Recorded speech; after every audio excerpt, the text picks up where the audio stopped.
권성동 의원은 국회의원으로서 헌법을 수호하고 법을 지켜야 할 책무를 스스로 져버렸습니다. 특검 수사에 따르면 통일교 전 간부 윤용호 씨가 2022년 초 권성동 의원에게 억대의 불법 자금을 제공하고 대가로 교단 핵심 인물들의 불법 도박 수사 정보를 받았다고 합니다.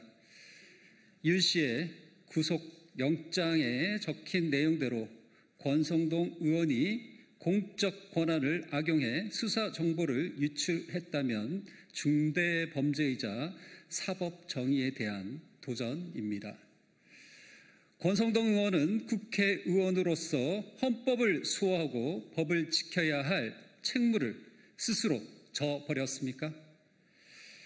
권성동 의원은 SNS를 통해 통일교와 금전 거래는 물론이고 청탁이나 조직적 연계 등 그 어떤 부적절한 관계도 맺은 적이 없다며 사실무근을 주장했습니다.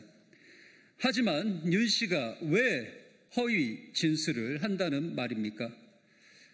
더욱이 온갖 곳에서 권성동 의원의 이름이 나오고 있어 해명을 그대로 믿기 어렵습니다.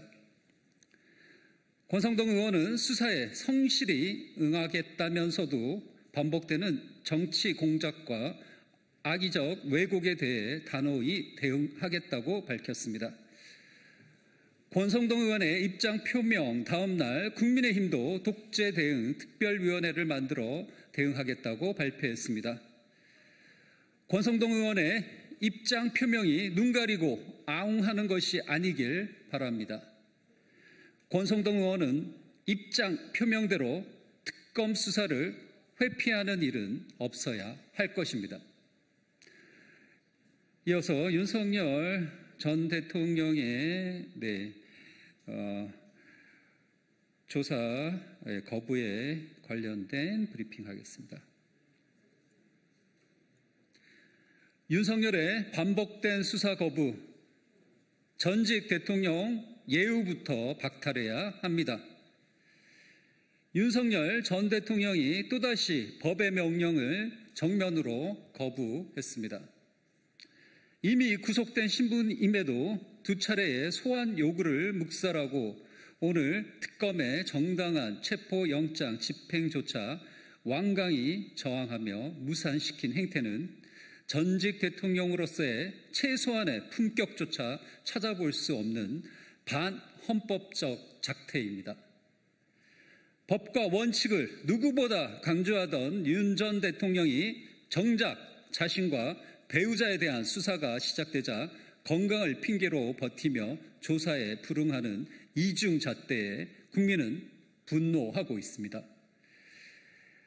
더구나 구치소 관계자 역시 윤 전 대통령의 건강 상태가 수사를 받을 수 있는 수준이라고 밝혔습니다. 전직 대통령이라는 이유로 예우만을 기대하면서 수사에 출석조차 거부한다면 이는 스스로 그 예우를 거부한 것입니다. 윤 전 대통령에게 더 이상 전직 대통령으로서의 특권이나 관용은 필요 없습니다. 지금 이 순간부터라도 일반 강력범 수준으로 법을 집행하고 동일한 법적 책임을 엄정히 물어야 할 때입니다. 더불어민주당 3대 특검 종합대응 특별위원회는 윤 전 대통령의 반복된 조사 거부가 또 하나의 범죄 행위로서 명백한 법적 책임을 져야 할 사안임을 분명히 밝힙니다. 저희 특위는 헌정 질서를 파괴하며 법 위에 군림하려는 윤석열 전 대통령을 반드시 법 심판대에 세워 그 책임을 지게 할 것입니다.